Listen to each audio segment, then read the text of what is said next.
এই এই শিবলিঙ্গ এখানে তৈরি কাজ চলছে আমাদের।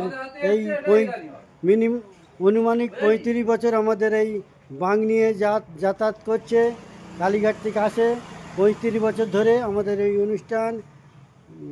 সবাই বাঁক নিয়ে আসে, 500-600 লোক বাঁক নিয়ে আসে কালীঘাট থেকে, নেপালগঞ্জ, টালিগঞ্জ হয়ে, নেপালগঞ্জ হয়ে, চিয়াড়ি, বাগপাড়া, পুকুরপাড়া হয়ে বড় কাছারি মন্দিরে চলে আসবে। যে সমস্ত যাত্রীরা যাবেন বাঁক নিয়ে, আমাদের এই চিয়াড়ি ওই কালভেটের ওপরে অফিস ঘর থাকবে, এখানে এসে নাম লিখিয়ে যাবেন।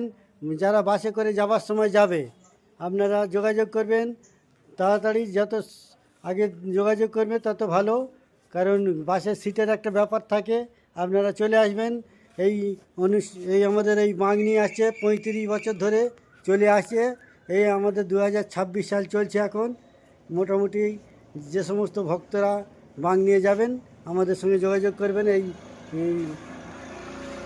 অফিসে। এই শিব ঠাকুরটা আমাদের হচ্ছে কালীঘাট থেকে বাঁক নিয়ে আমাদের কবরডাঙ্গা হয়ে, নেপালগঞ্জ হয়ে, চিয়াড়ি হয়ে, বাগপাড়া হয়ে, পুকুরপাড়া হয়ে আমাদের চলে আসবে বড় কাছারি মন্দিরে। আপনারা আসবেন, আমাদের এই শিবলিঙ্গ কীভাবে তৈরি হচ্ছে সবাই চলে আসবেন। যারা বাঁকে যাবে আমাদের সঙ্গে যোগাযোগ করবে আগে থাকতে, নাহলে সিট পাবে না। চলে আসবে তাড়াতাড়ি। এখন থাকতে রাত 12টায় গাড়ি ছাড়বে, তার আগে এসে সব তোমাদের টিকিট করতে হবে। যোগাযোগ করুন। কার সঙ্গে করবে?